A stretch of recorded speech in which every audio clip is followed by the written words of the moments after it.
Well, greetings, folks. Welcome to what is probably going to be a very short little episode. Kind of just is what it is. In the last video you were watching, I was just exiting the Crooked River grasslands of Oregon and starting to drift south, trying to get down a little closer to the California border for my next main kind of stopping point. Tonight's was just intended to be a campsite, but I got here a little bit earlier than I thought, so I figured let's film a short little video.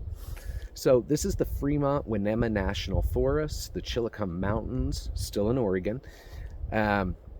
This area burned heavily last year. Hard to tell by looking around me, but I've driven through a bunch of blacked out forests, and the Forest Service has been coming in and cleaning it all up, getting ready to burn the remnants and just do what they call prescribed burns. That all starts on Monday. And so I figured let's find a prettier spot in here and hang out.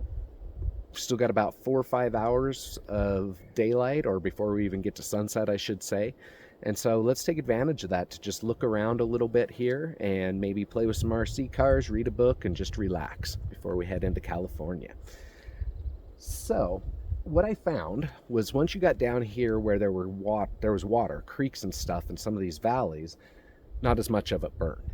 And so I'm in a relatively pretty little area with the exception of these log piles next to me that they're going to come light on fire on Monday. But yeah, that being said, short little episode, but let's take a look. Pretty place. Really wanted to come here last year, but yeah, it was on fire.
our seat playtime was short-lived. We got maybe 20 minutes, and then we snapped an axle shaft. And I don't have a spare because I didn't bring my big repair kit. I just brought my little one, and that's one thing that's not in it. I could replace almost anything else on it except for the big major plastic parts and axles.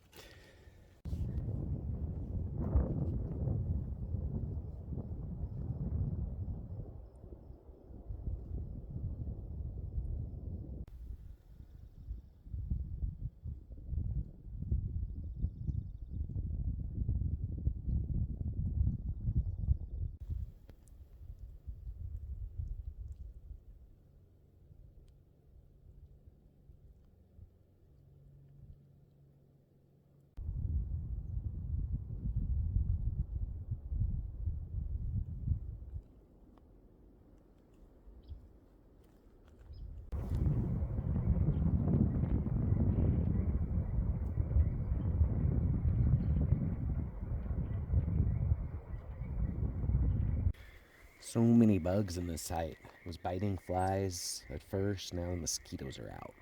But the thermocell's starting to do its thing. If you're ever curious about these, they do work. You know, is it going to clear your entire backyard? Absolutely not. But if you're sitting at, say, a picnic table and drop one in the middle, as long as it's not too windy, it'll work. If it is windy, put it upwind from yourself.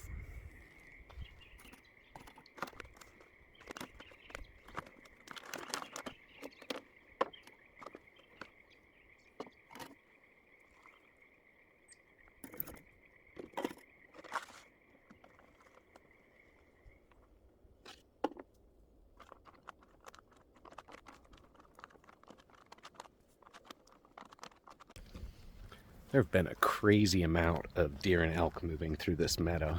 Kind of hoping as we get a little closer tonight we might see some of them. There's a game trail that actually runs right behind camp, and it's got fresh tracks in it. I've just been walking around out here after I ate, and it's insane. There's just tracks everywhere. So maybe we'll get lucky. Maybe we won't. Never know. What I do know is I get away from my thermocell and the mosquitoes start attacking like crazy. There's so much wetlands around where I'm at that they're just there's a lot. Whatever, it is what it is. It's part of the outdoors, I suppose. It's just the part I hate the absolute most. Despise mosquitoes. Anyway. See what happens when you get into your campsite early. You explore within about a mile and a half radius all around. Play with the critters. Film the flowers and etc. Break your RC car, finish your book. But you have technology. Starlink connected, Netflix streaming on that laptop propped up on my spare tire, good to go. It's kind of cool in a way. It's sad, but it's cool. Like, Starlink has turned out to be kind of amazing. I am about 30 miles away from the nearest paved Forest Service road, and there's no reception whatsoever back up in here. But Starlink, plugged it in, connected to the Jeep's inverter, and I had internet in about 3 minutes. And faster internet than I have at home. Starlink's pretty awesome. Anyway, this is the end of tonight, and I will see you all in the morning. Make some coffee, take you down to the lake, and then we'll end this episode. See you then.